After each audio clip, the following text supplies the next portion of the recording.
Hello, I'm Archbishop Christopher Coyne, Archbishop of the Archdiocese of Hartford, and joining me today is Mr. Christopher Healy, who is the Executive Director of the Connecticut Catholic Conference. So, Chris, why don't you explain for our viewers to start what the Connecticut Catholic Conference does? Thank you, Archbishop. Thank you for having me. Yes, the Connecticut Catholic Conference, so it's an organization that represents the interests of the bishops of the Diocese of Connecticut, the people of our faith, before the state and federal governments, both agencies and elected leaders.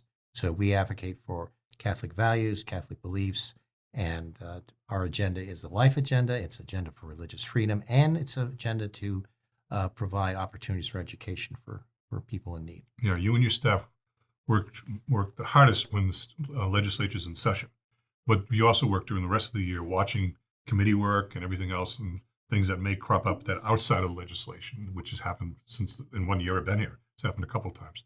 So it's very important to have watchdogs and good people like yourself there to make sure that the things that we find as a church to be of importance and of value are maintained and at least have a voice. We need to be alert at all times, and thankfully we're aided by a lot of good people in the church, both priests and lay people who take an active interest in their representative government and the issues that affect Catholic faith. Yeah, some of the legislators themselves will come to you and say, I want you to know this is going to crop up in the committee. Exactly. They're both in Hartford and in Washington, D.C. Yeah. So the reason why I asked you to come in and sit down with me today is because I think we need to inform our people about a very important piece of legislature that's taking place down in Washington right now, and that could have a great impact upon Catholic schools and Catholic funding and people who are lower income, parents and families who want to send their kids to Catholic schools but can't afford it. And it's called the Educational ECCA. Yeah, Educational Choice in Children Act. So, and it's an acronym, but it will basically, to explain it briefly, a proposal which has been circulating for a number of years has a very good chance of becoming law, which will give hope and opportunity to young people in need. And this is what we're talking about, young men, young girls and boys who want a quality education, but in many cases are financially strapped. They don't have the resources to choose other than what they may have at a public school. But the important thing here is this is a tax credit program of $10 billion for the entire country. Basically, it will allow people who are generous in spirit and with their money to give to a scholarship organization. That scholarship organization will then take applications from people at the very margins of our society, people that have very few economic means who could not pay for an alternative education, including a Catholic education, either with a scholarship or their own money. And this will allow thousands of kids, both in Connecticut and around the country, to avail themselves to other educational opportunities, including Catholic education, right, of which the record is very clear that and demonstrable that it provides we think, a superior form of education. But the important thing here for people to understand is that this is not at the cost of those that are doing the best they can in our public school education. Right. So we're not taking funds away from the public schools. Not a dime. It's a different way of funding parental choice for Right. schools. And it's not just religious schools. No, it could be any private school or any school that's accredited to receive the scholarship from the scholarship granting funds. You could also include homeschooling. There are a lot of variables. As you know, there's a rich diversity of options. But in many cases, for young people from marginalized communities, minority communities, they don't have that access. This fund that will be created through the generosity of private donations, not public donations, private donations, then will be made available to them. And then the people that make those donations will receive a tax credit on their income tax in the subsequent years. So if I'm someone that wants to be generous in terms of providing scholarships for low-income families to make good choices for their children regarding their education, right, I say take $10,000 and I give it to the granting organization, right, the scholarship granting organization. They have that money, and then applications are made by, say, a Catholic family that wants to send their kids to a Catholic school. So they would ask for funding from the scholarship granting organization, meeting certain criteria, and they would receive funding and scholarships so as to provide for their children to go to school. Meanwhile, the money that's being provided by me gives me a pretty good tax write-off. Correct. But I'm also being generous to a specific organization. Now, I've seen this work in Indiana, by the way. Right. And it was very, very, very successful in terms of providing scholarship funding for people. But I think the first thing is it's not direct funding of religious organizations. Correct. It's not money that's being taken from public school budgets and having them have less. Correct. It's just another way of sourcing or supplying the funds necessary for families to make scholarship choices. Correct. And again, it's helping those that are in most need, that don't have the choices that people that come from more wealthy or fortunate people of significant means as well. Okay, so what are we asking our people on camera to do now? We want them to support the ECCA. Right.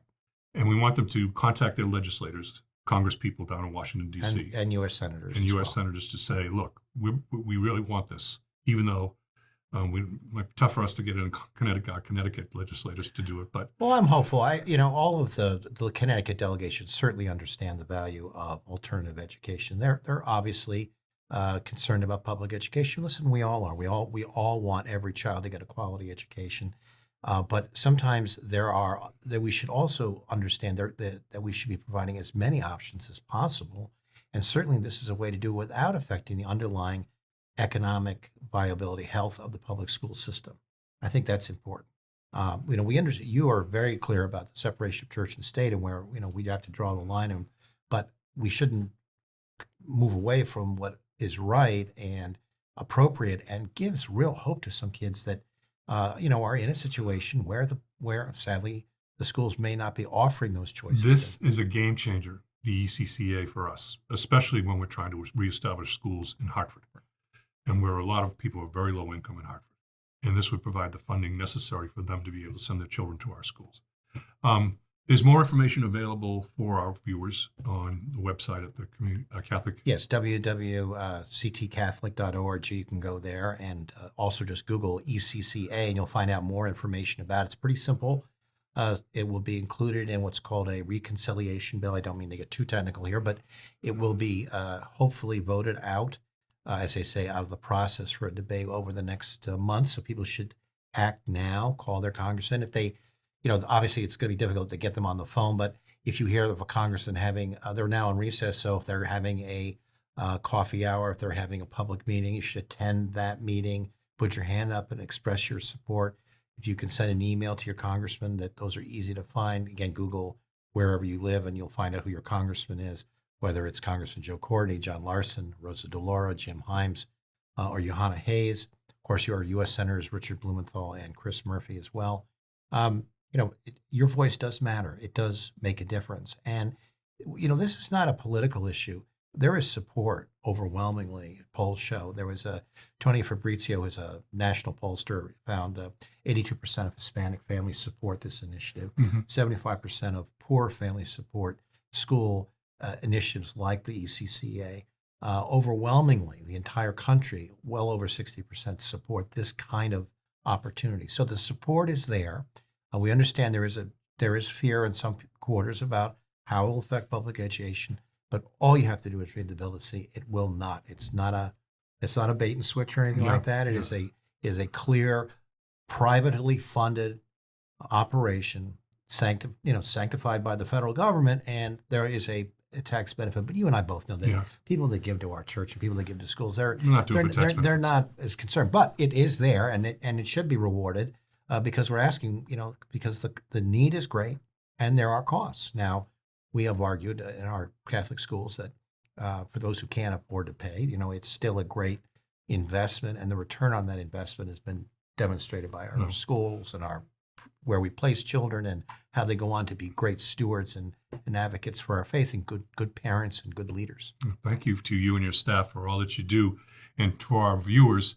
If you want to get more information, go to the website, and they'll tell you how you can get in touch with your congresspeople. And let's get behind the ECCA. As I said, it's a real game changer for us, especially for our Catholic school children and families that find it hard to be able to send their children to school because of income levels. My name is Archbishop Christopher Coyne. Thank you and God bless.